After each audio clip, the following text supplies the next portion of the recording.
রাজধানীর মালিবাগ রেলগেটে পুলিশের সাথে জামাত শিবিরের ব্যাপক সংঘর্ষ হয়েছে। এতে মহানগর সেক্রেটারি নুরুল ইসলাম বুলবুল সহ 4 জন গুলিবিদ্ধ হয়েছে বলে দলের পক্ষ থেকে দাবি করা হয়েছে। সংঘর্ষে আহত হয়েছে আরও প্রায় 50 জন। পুলিশ ঘটনাস্থল থেকে 10 জনকে আটক করেছে। এদিকে বুধবার সন্ধ্যায় খিলগাঁও এলাকা থেকে কেন্দ্রীয় জামাত নেতা ও সাবেক সংসদ সদস্য সৈয়দ আব্দুল্লাহ মোহাম্মদ তাহেরকে গ্রেপ্তার করেছে র্যাব। মাহমুদ রাকিবের রিপোর্ট।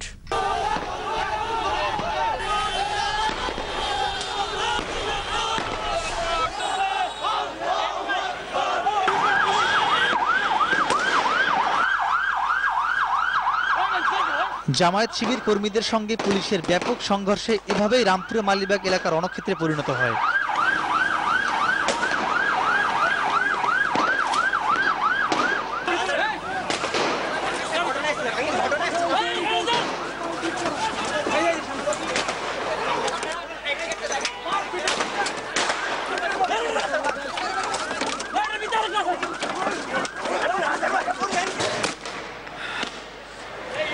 পুলিশের টিয়ার শেল ও রাবার বুলেটের ধোঁয়া ও শব্দে আতঙ্ক ছড়িয়ে পড়ে পুরো এলাকায়। যান চলাচলের পাশাপাশি মুহূর্তেই দোকানপাট সহ সকল ব্যবসা প্রতিষ্ঠান বন্ধ হয়ে যায়। পুলিশ ঘটনাস্থল থেকে 10 জনকে আটক করেছে। পুলিশের পক্ষ থেকে দাবি করা হয়েছে, পরিস্থিতি নিয়ন্ত্রণে আনতেই অ্যাকশনে যেতে বাধ্য হন তারা।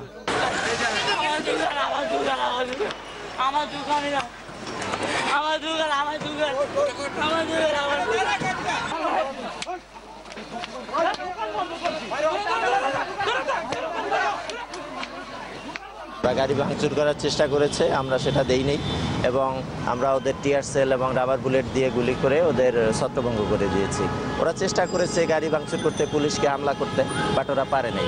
এদিকে জামায়াত ইসলামের পক্ষ থেকে এক প্রেস বিজ্ঞপ্তিতে জানানো হয়, পুলিশের গুলিতে ঢাকা মহানগর জামায়াতের সেক্রেটারি নুরুল ইসলাম বুলবুল সহ 4 জন গুলিবিদ্ধ হয়েছে।